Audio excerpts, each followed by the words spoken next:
Mel and I had never met. We only had this 2 conversations on the phone.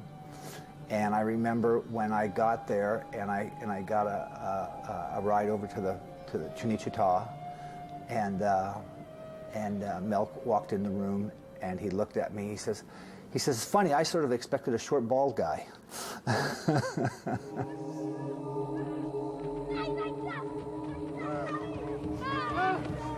The first scene they shot was the scene with Judas when he hangs himself. And since Mel and I have never worked together, I thought it was really important, I'm sure Mel felt the same way, that I should get him into the cutting room to have him see something as soon as I had something together.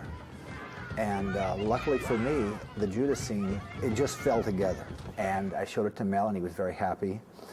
And I sort of continued doing that through the shooting. I mean, about every, I don't know if it was a week or 2 weeks, but I would get Mel up to the cutting room and he'd come up usually at the end of the day or sometimes during lunch. And I'd run things for him. We'd talk about him, and if I was off base, he'd say, I kind of had this in mind, that in mind, and kind of went that way all the way through shooting. The editor was there and he was busy, so you could check in on what you had and at least a rough cut, get a general idea of what was forming, and that was, they gave you a lot of hope because it was working. When I was putting it together the first time, there was no plan on having subtitles, or at least it was up in the air, And so I tried to cut it together thinking that no one's going to understand what these people are saying, so the visuals have to tell them almost everything, like a silent movie. Well, it had to be, speak volumes with an image. Rebeliones uprimebam in ac stazione remota 11 annos. Si hunc non condemnabo, ciu Caiafam, seditionem initiaturum esse. Si ita condemnabo. Discipuli eius initiabunt, uter libet sanguis effunditor. Caesar me monuit, Claudia. Bis monuit. Vice proxima. Ipse iuravit sanguis erit meus, eces mea veritas.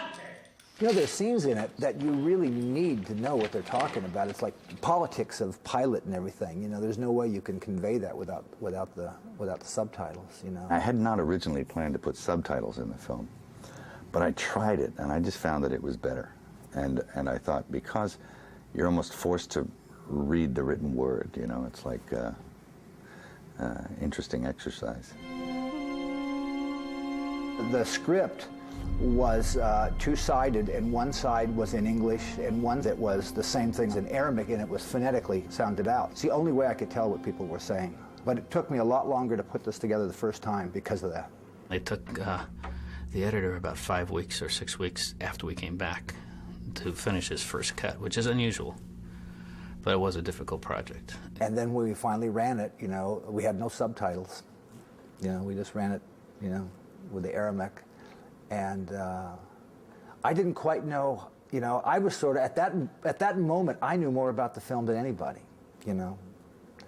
And I thought it worked pretty well, but, you don't know. Basically, they had just taken all this massive amount of footage that they had and distilled it down into, a rough form of what the script was.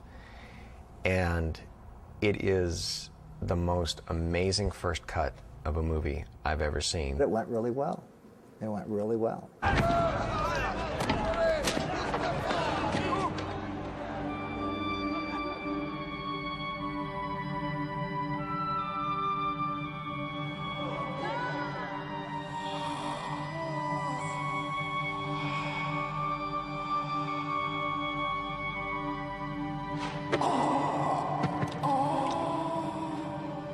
Every screening that I was at, when this movie's over, no one talks.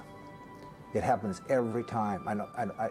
There is like a total silence for, I don't know, it seems like an eternity, but it's probably maybe 2 or 3 minutes, And it is one of the most emotionally charged experiences I've ever had watching a movie. It was absolutely amazing. I have no shame in saying it made me cry at least 6 times watching the movie. I'm not a real religious person, Mel used to joke and call me the heathen. I was the heathen on the movie, But, you can't look at this movie. I don't think you can. whether you believe that Jesus was the Son of God, or whether you believe he's just a guy that, you know, was at the wrong place at the wrong time, you can't look at this without being moved. And that's how I feel. You know, I mean, it moves me. It moves me, you know. I found myself one time after, you know, in the cutting room, I don't think it was in a theater, in one of the screens. It was in a cutting room, and I had we were pretty close to being done, so one section of it I just wanted to look at, and I found myself getting moved, and I thought, well, this is odd, you know. I know what's coming up, you know. This is not a surprise, you know. So, yeah, it's changed me some. It's changed me some.